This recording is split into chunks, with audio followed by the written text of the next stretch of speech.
Welcome to the program. A sign language interpreter is William Sila. We begin in Kisii County, where court leader Raila Odinga is scheduled to address more than 3,000 youths at the Kisii Stadium this afternoon. Let's now speak to our reporter Murimi Mwangi, who is in Kisii. Murimi, good afternoon. Talk to us about the preparations for this grand rally in Kisii this afternoon.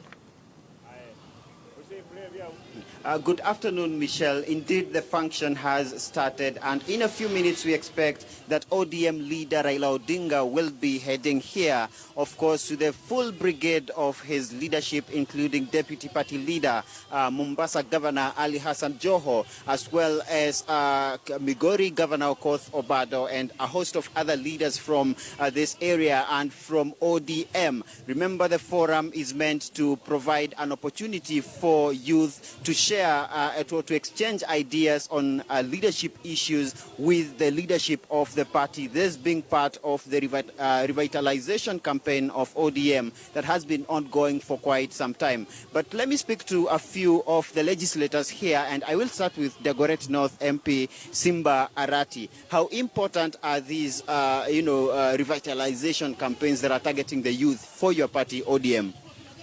Thank you. We know that the party leader, Raila Odinga, was in the battle of liberating this country. The more young people, they may not come to understand where we are coming from. And most of them, they're those ones who have been born at a time that Raila has struggled for the big sacrifices that he has made for this country. Today, this part of sharing with the youths, and indeed for Raila Amolo Odinga to really understand, and then the youth to understand him on what he stands for in this country. And we have done this with a number of course counties. We are going all around the country. It's very important because the excitement, you can see the excitement. We are resonating with the youths, and the youths are the people that we believe that the country will be able to depend on. Basically, I'm happy how things are happening now. Perhaps my very final question, so that I can move over to your colleague. There's a by-election that is expected here at Nyacheki Ward in Kisii County, and there have been quite some political maneuvers from both political camps, from Jubilee as well as CORD. How confident are you that you're going to be clinching the seat here? I want to say that I came here earlier. We were in Nyacheki yesterday. Basically, Nyacheki happens to be an ODM zone. I know our colleagues in Jubilee and those ones also who have shown the interest of moving to Jubilee. What they are doing is that they are moving in there, promising people a lot of money. This is the last bit of it. Kisii County is an ODM zone. That one you can take it to the bank. Anybody who has run away, either from leadership from Kisii, it happens that they are running away because of the heat they are getting from the ground. Otherwise, I can assure you, Nyacheki remains to be an ODM zone and Kisii at large. That is the best part of it. Thank you very much, Mheshimiwa. Let me speak to Ndiwa MP Agustin Neto.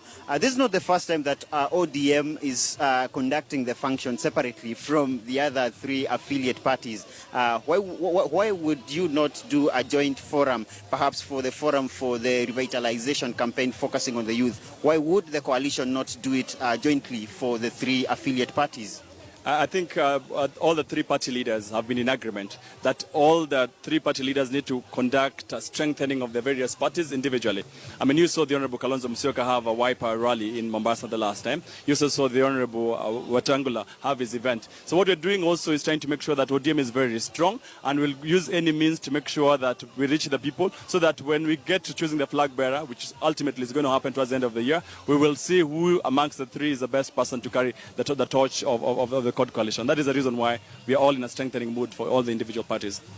Now, there has been talk of each of the three core principals staking a claim to the presidential ticket, so to speak. And part of what you're doing here is meant to popularize former Prime Minister Raila Odinga. Is there a discord in CORD, or is how are you going to arrive at the conclusion on who should fly the coalition's flag come the 2017 general election?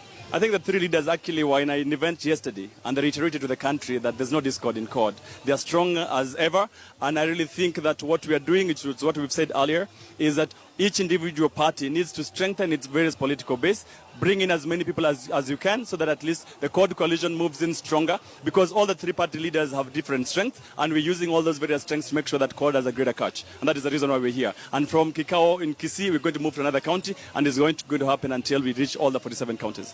What's your next destination? Most probably we'll be in Homa Bay in a couple of weeks, or best still we'll choose another county in the coast. So that is going to be decided by the party leadership. But whatever the next Kikao is going to be, it is going to be bigger, it's going to grow better, so that at least we get all ODM people back to the fold, and it's going to be stronger and more merrier.